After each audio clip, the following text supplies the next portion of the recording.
भगवत गुण कहने हो तो कहो, सुनने हो तो सुनो, पर आसक्ति वहां।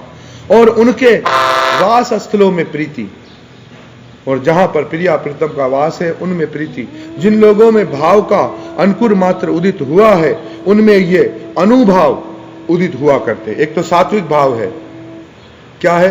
अश्रु, पुलक, स्तंभ, पसीना आना, रोना, चिल्लाना, वाणी का गदगद हो जाना, स्तंभित हो जाना, बेहोश हो जाना, ये तो सात्विक भाव है, ये सामान्य लक्षण है। पर असामान्य लक्षण क्या है?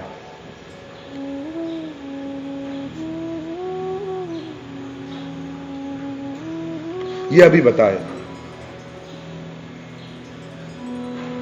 शंति या कशंति, अर्थ कला, अव्यर्थ कालता, विरक्ति, निरभिमानता, आशाबद्ध समुत्कंठा, नामगान में सदा रुचि, भागवत गुणात्मा आसक्ति, और उनके वास स्थलों में प्रीति।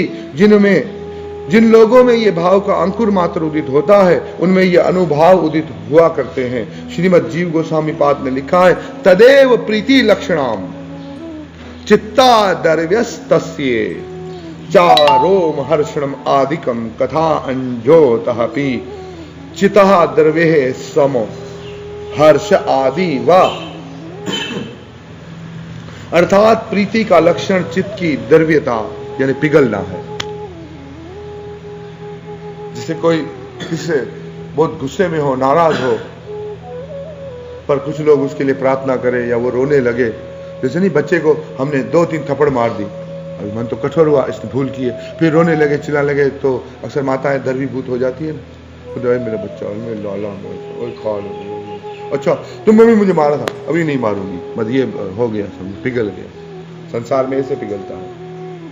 पति के साथ बहुत ज्यादा लड़ाई, ये वो थोड़ा फुसलाए तो फिसल गए, पत्नी तो फुसलाती नहीं, हरे कृष्ण तुम्हारी हो तो पता चले ना, करके देखो, हरे कृष्ण माओ तो बोलो, फिर ऐसे ही सारी लाश।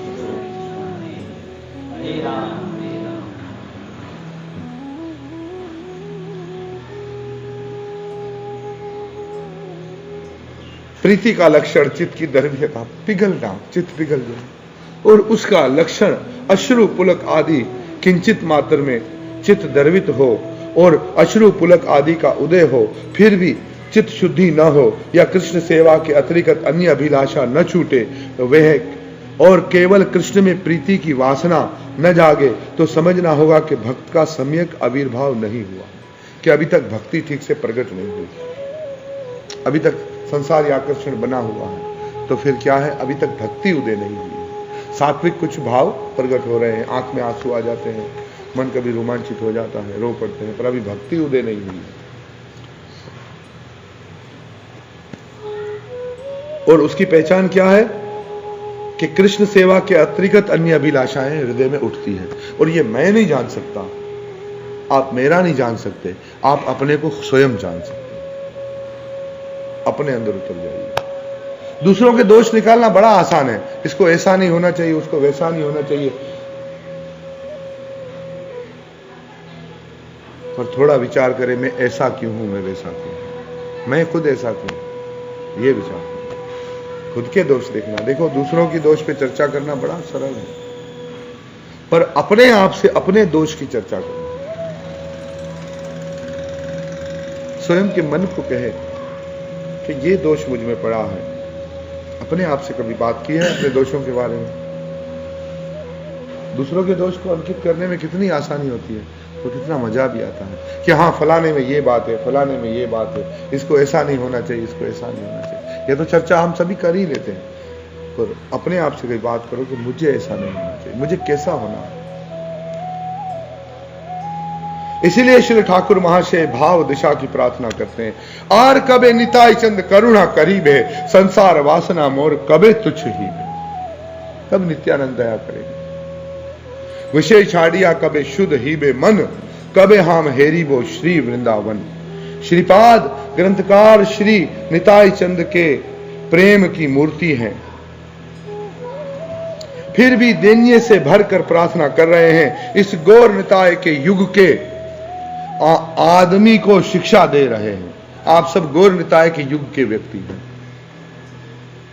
कई रसिकों के अवतार हुए हैं, पर आप ये धन्य माने के हम जिस संप्रदाय में चल रहे हैं उसमें साक्षात राधा रानी भी आई है, कृष्ण भी आए हैं, और हमारे कृष्ण के सेवा में जो कुछ भी उपयुक्त होता है वे सब बलराम जी है। ये कुंज निकुंज, ये सब ऊपर का पूरा गवलोक, ये सब किसमें से प्रकट होता है? कि बलराम जी से प्रकट। बलराम जी सदा उनकी सेवा करते हैं, मंजरी बन के भी करते हैं, गोपी बन के भी करते हैं। अब ये हम जो घंटी बजाते हैं, हम जो ये दीप जलाते हैं, ये जो हम शंख अर्पण करते हैं, इसकी जो नीचे वाला स्टेन है, वो सब चीजों में कौन वास करते हैं? अगर इन सब में अगर नित्यानंद प्रभु यानी कि बलराम जी वास न करे तो ये कोई भी वस्तु ठाकुर जी तक पहुंच ही नहीं सकती। क्या है? आपने देखा है कभी कभी कश्ती को चलाने के लिए, पहले वाली जो पुराने जमाने खेलने की कश्तियां होती थी ना, ऐसे ही घोड़े भी होते थे, तो उस कश्ती के पीछे एक वाट लगी होती थी, उसको जलाते थे ना, foot foot foot foot foot foot करती हुई कश्ती किधर पहुंच जाती थी। अभी कश्ती में सामर्थ्य नहीं है, और जिसकी कश्ती है उसमें भी सामर्थ्य नहीं है, पर वो जो अग्नि जलाई जाती है वो उसमें दौड़ने का सामर्थ्य पैदा करती है। इसलिए उस वस्तु में और हम में सामर्थ्य नहीं है, पर वो नित्यानंद प्रभु की कृपा से और वो यानी बलराम जी की कृपा से वे वस्तु ठाकुर जी उसको कबूल कर। आर कभी निताई चंद क्या है? करुणा करी। कब नित्यानंद कृपा करेंगे? संसार वासना मोर कब तुच्छ हुई है, कब संसार की वासना को मैं तुच्छ समझूंगा?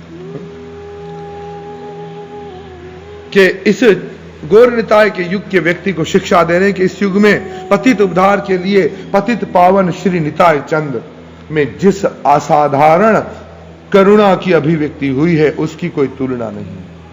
कोई त्रेता युग में प्रकट हुआ हो राम जी के युग में तो उसको राम की करुणा बताएंगे, ऋषि मुनि शास्त्र सब बताएंगे, और आप लोग भाग्यशाली निताय चंद गौर निताय के युग में प्रकट हुए हैं, तो इसलिए गौर निताय की करुणा का अनुभव करें, और वे भी देखे किस पे करुणा करनी है किस पे नहीं करनी है। जिसको शस्त्र से मारना है उस पे करुणा नहीं करती। वो खुद बोले श्री राम तो चलो कोई बात है, नहीं तो गिराएंगे हम उसको विमान से, क्योंकि हमारे आगे मर्यादा लगी पड़ी है। माता सीता जितना भी प्रेम करे, पर वो मर्यादा पुरुषोत्तम कहते हैं अभी त्यागा है तो त्यागा है भाई, मर्यादा नहीं तोड़ेंगे, रथ में बैठकर चले नहीं जाएंगे। पता है ठाकुर जी से कुछ छुपा हुआ है?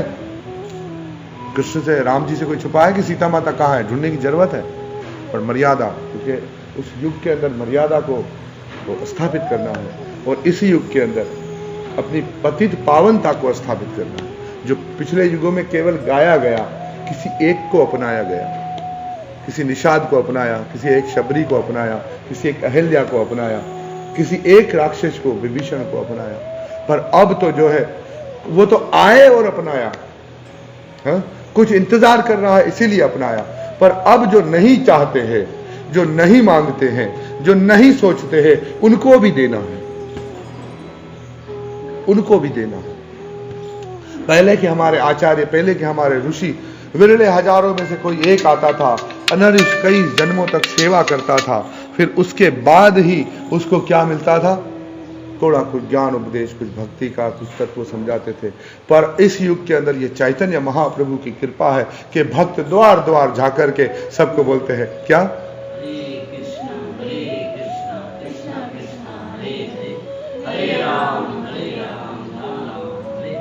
कहो कृष्ण बोलो कृष्ण, लो कृष्ण नाम, कहो कृष्ण बोलो कृष्ण, लो कृष्ण नाम।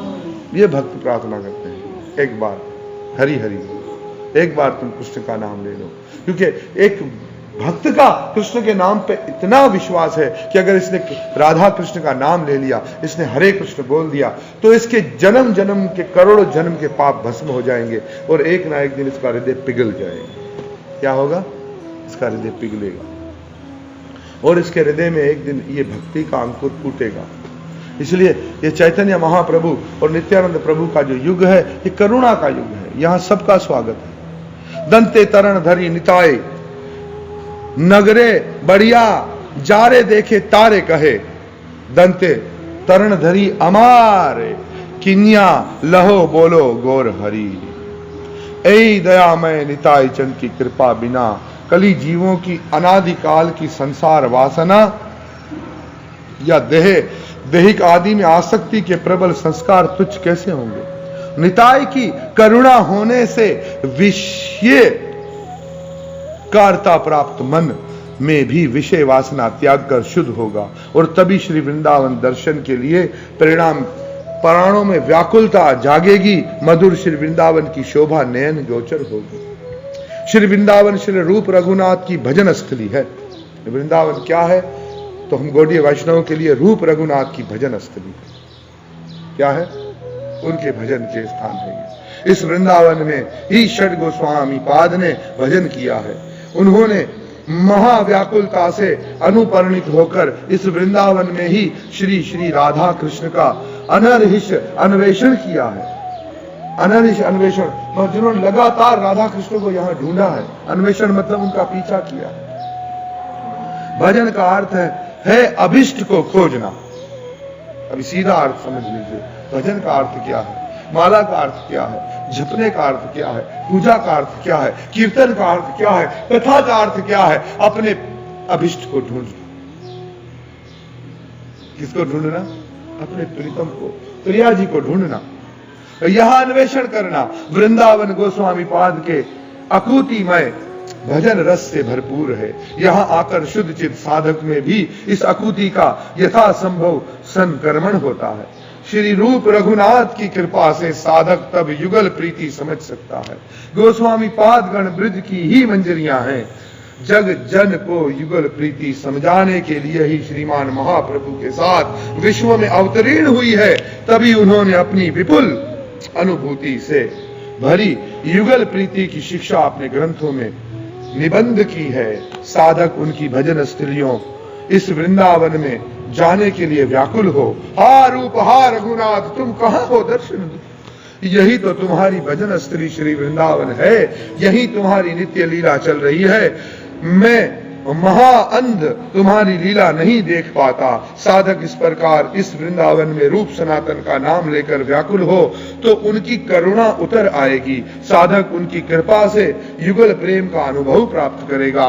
रूप रघुनाथ बोले हैबे अकूति कबे हम बुझैब से युगल प्रीति। युगल प्रीति श्री राधा माधव का परम विशुद्ध परस्परिक प्रेम। इस प्रेम का बोध अति सुदुर्लभ है। एकमात्र श्री रूप रघुनाथ का कृपा पोषक। तभी कहते हैं रूप रघुनाथ पदे रहो मोर आश प्रार्थना करे सदा नरोत्तम दास। आज का विचार, आज की जो है ये रस धारा को हम यही विराम करते हैं।